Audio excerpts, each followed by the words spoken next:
Welcome to Discovery! Roll the intro, please.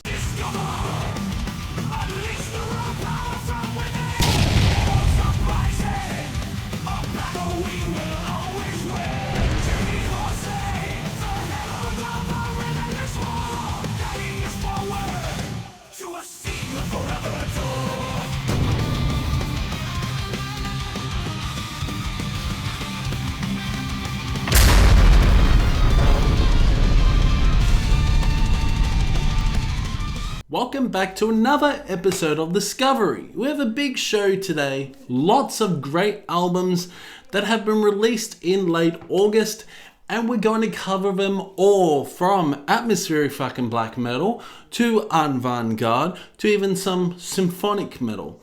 So, before I start, pop your favorite discoveries down below and let's start. Tranquillity is back with their new album End Time Signals, released on August 16th through Century Media Records.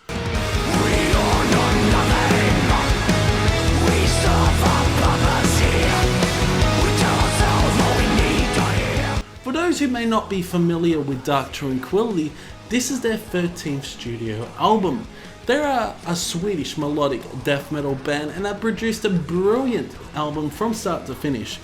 I particularly love the guitar work on this album, and McAllister's vocals are still terrific, showcasing raw aggression mixed with melodic cleans.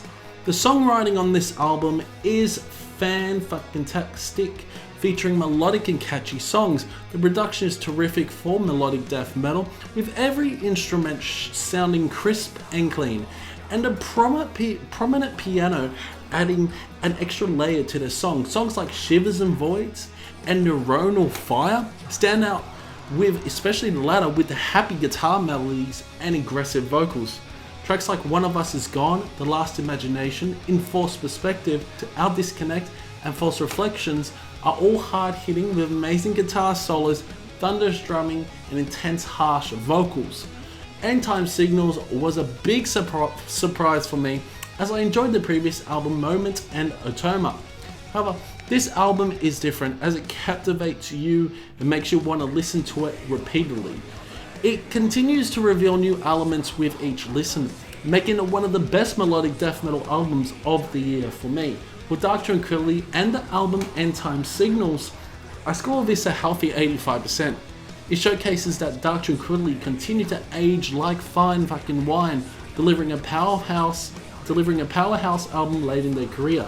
This is a must listen for fans of melodic death metal. So grand and high, we set our wayward eyes too far beyond our reach. The avant-garde band Zeal Ardor released a new album called Grief. The Swiss band released this album this week on August 23rd through Redact. Take a listen.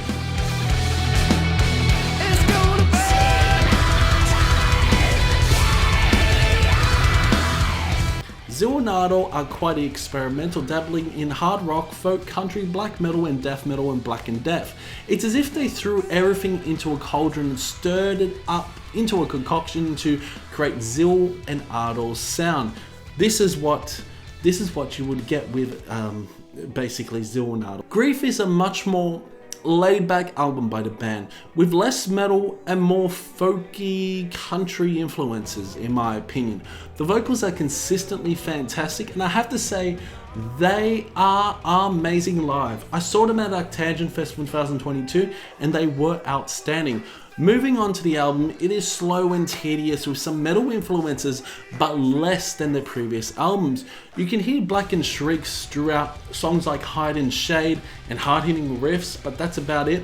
The album mainly consists of slow-paced songs with brilliant vocals. It seems like Zeal Ardor are shifting away from the metal spectrum, as this album is not very fucking heavy at all. Killer Nova is a good song with interesting, infectious guitar riffs, followed by the groovy Disease. Clawing Out is a strange but catchy song, with the prominent bass and drums leading the way. Overall, this album grows on you. And at the moment, I would score this at 70%. I believe the score will increase as it grows on you.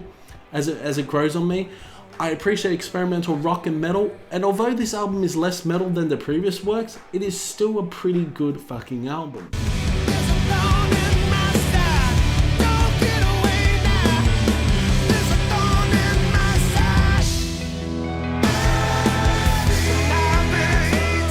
Now let's delve into some new black metal. Spectral Wound, the Canadian black metal band, unleashed Songs of Blood and Mire on August 23rd through Profound Law Records. Take a listen.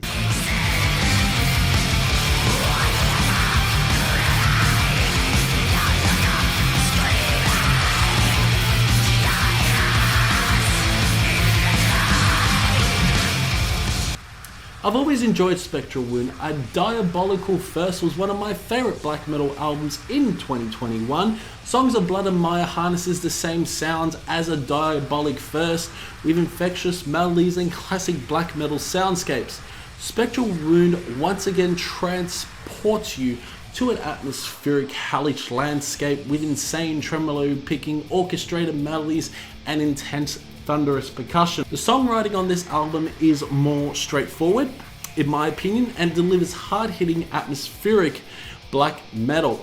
This is another strong black metal album by Spectral Wound, truly embodying the spirit of black metal with shrieky fucking vocals and mid-tempo songs. The production is very good, although I would have preferred a slightly rawer sound. However, the album sounds amazing on headphones. It represents the sound of modern black metal while still maintaining the essence of the 90s sound black metal, but with better production quality. The Horn Marauding is one of my favourite songs on the album, with the spiralling guitar melodies and the heaviness it brings. I particularly enjoy the intricate drum fills on this album, making an engaging listen. There are fast-paced moments and mid-paced moments that enhance the overall listening experience. This album is far from boring. It's incredibly interesting, with each song building to a climax that will not disappoint. Fevers and Suffering is an incredible way to kick off the album. An aristocratic, suicidal black metal is a standout track filled with atmosphere. Less and Less Human, Oh Savage Spirit experiments with some black and roll riffs while maintaining that assault of black metal to your ears. Overall, this is a very good album, and after listening to it multiple times, I confidently score this release an 80%. I don't believe it's the best black metal album of the year, but it's certainly in the running.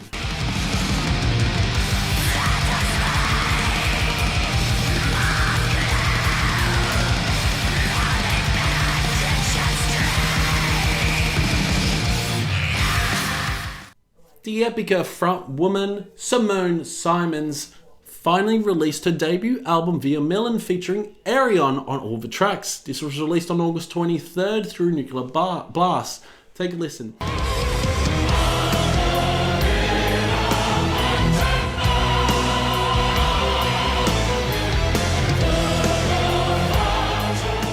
This is a very different album from Epica's sound. Simone leads the way with her angelic vocals, which are terrific. There's even a special guest appearance by Arion with Elisa White-Glutes from Arch Enemy on Cradle to the Grave, providing harsh vocals on the album. The production quality is very good, with Arion creating a lot of atmosphere through the keyboards and spacey sounds throughout the record. The album features a lot of progressive elements, and standout tracks include A Eterna with an Egyptian flair, In Love with Rust, Fight or Flight, Dystopia, and a hard-hitting R.E.D. The guitar work is fantastic, showcasing symphonic metal, and the songwriting takes a more progressive approach with great solos and infectious fucking keyboard melodies, along with epic chants and choirs that enhance the album to sound quite majestic and grand. Overall, it's a pretty good album, but it's definitely a departure from Epica's style, even with Simone on vocals. This doesn't sound anything like Epica. She effectively distinguishes her solo work from Epica's, especially with the collaboration with Arion. Overall, I would score it a 70%. It's a solid album, but some tracks don't resonate with me personally. However, if you enjoy symphonic progressive metal, you'll likely appreciate this.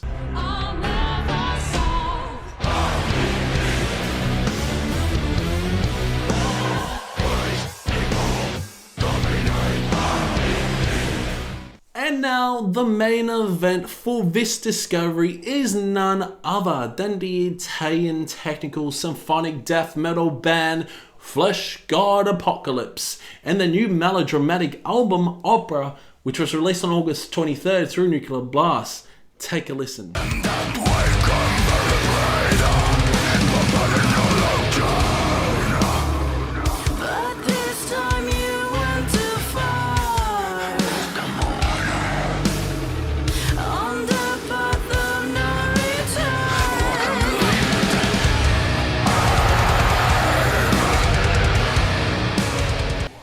So I was initially skeptical about the release because it presents a different sound from Fleshgod Apocalypse.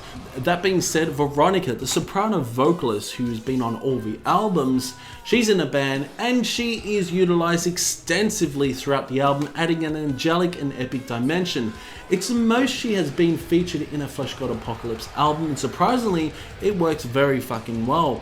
This album dramatically grows on you with multiple listens. While it remains heavy and technical, the songwriting is simpler in my opinion compared to their previous works. You may not find the expected chaos from Fleshgod Apocalypse.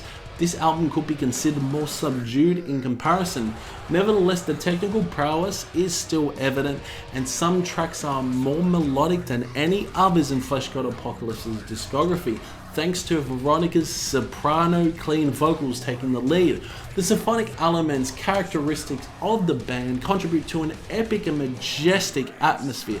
Tracks like I Could Never Die, Pendulum, and Blood Clock stand out, especially with the cleaner vocals. Morphine Waltz features a power metal melody that blends seamlessly, mixed with a folky melody. Matricide 8.21 is just an epic technical death metal majestic song with Veronica slaying on clean vocals and Francesco experimenting with his vocal styles. Surprisingly, this has become one of my favorite Fleshgod Apocalypse albums, solidifying its place with repeated fucking listens. The soaring guitar solos, operatic vocals, beautiful piano melodies, and symphonic near-classical elements all come together harmoniously. Every song on this album feels justified, and I can recall each one distinctively. When an album leaves such a lasting impact on me, I tend to rate it highly. This is one of my favorite metal albums of the year, combining heaviness and blissfulness. Blood Clock delivers an amazing outro, while Per Aspera ad Astra is a hard-hitting song with Till Death Do Us Part is a beautiful song with Veronica leading the charge. Everything comes together so fucking well, and this is why I'm giving it a solid 90%. The only downside was its length. I wish the album was a bit longer, but it's short and sweet, therefore it earns a solid 90%. It's one of the highest albums I've rated.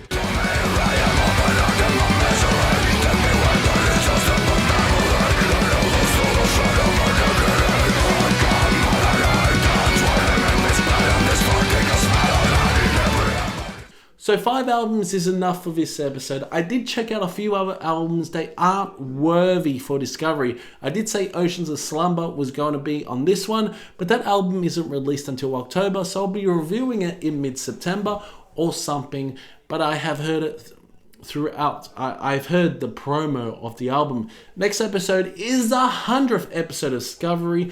Big milestone for the show. Let me know what your favorite album on this Discovery was. It's been fun, and I'll see you in the next one.